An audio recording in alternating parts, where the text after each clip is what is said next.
What's up, everybody? I hope y'all are having a wonderful day. I'm Anthony. On today's video, we're going to be making jerky, but not just any regular beef jerky. I'm going to be making pork jerky with an Asian twist, so stay tuned.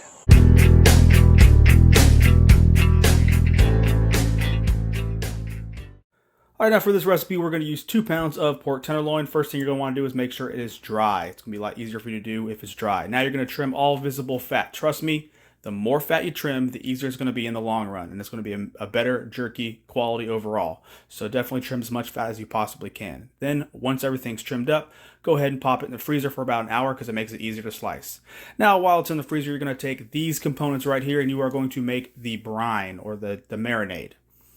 First, we're going to do is 2/3 cup of soy sauce, followed by 2 tablespoons of Worcestershire, and then 2 tablespoons of sweet chili sauce, then 2 tablespoons of brown sugar, followed by 2 teaspoons of sesame oil, 1 teaspoon of onion powder, 1 teaspoon of garlic powder, and 2 teaspoons of black pepper.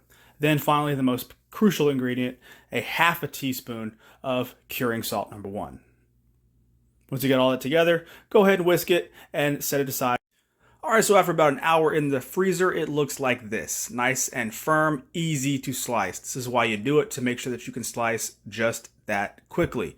This is what happens when it starts to warm up and it starts to get gummy like normal meat does. It sticks to the blade, gets very difficult to work with, so the colder the better. Now, when you're done, you should have a whole bunch of slices. You want to make sure you're slicing at about a 1/4 inch thickness. I meant to say that. That's what it looks like right there.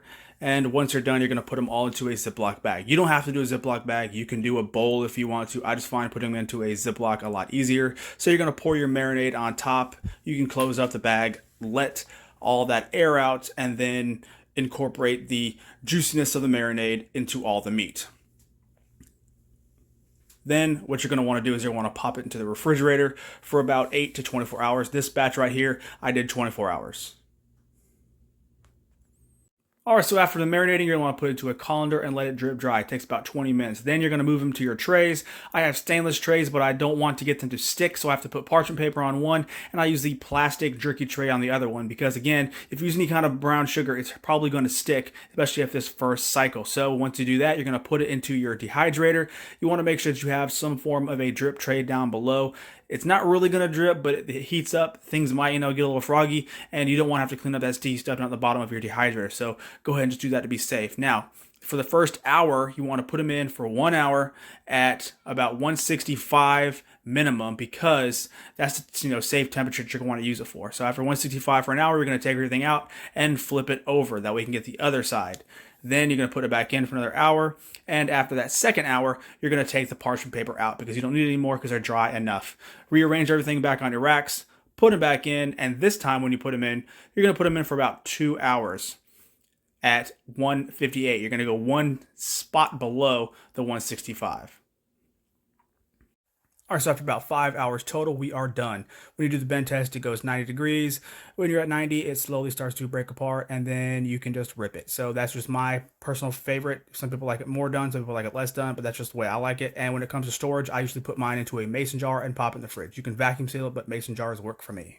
Alright, so here is the finished product. See if it'll zoom in on that. There we go.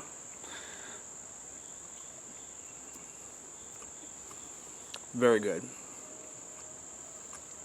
Wow, that's good. So you can absolutely taste that soy sauce, you can absolutely taste the brown sugar because it's got a little bit of sweetness to it, but you can also taste the chili sauce because it's got a little bit of heat to it. Nothing to the point where I wouldn't even feed it to my kid because it's not that hot, but you can definitely get a little bit of heat to there. And yeah, absolutely great flavor. Definitely got an Asian taste to it.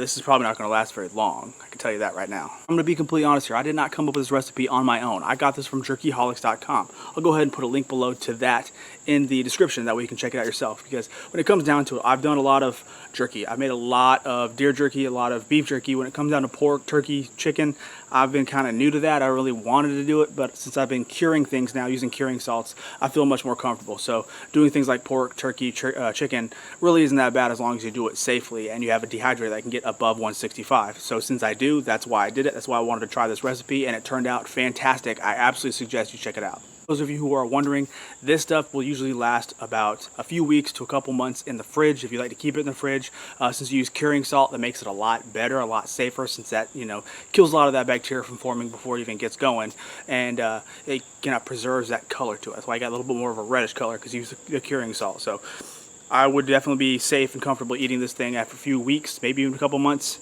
If it's refrigerated, no problem. But like I said, it's probably not going to make it that long. Usually jerky in my household lasts like 2 weeks max. So, yeah. One thing I also wanted to add, whenever you're cutting your meat, is going to determine how chewable it is. Like this thing, if I would have cut it long ways, then it would have been a lot harder to chew. But it would have been a lot longer, obviously. But since I cut it across the grain, it's a lot easier to chew. So that's why I did it the way I did.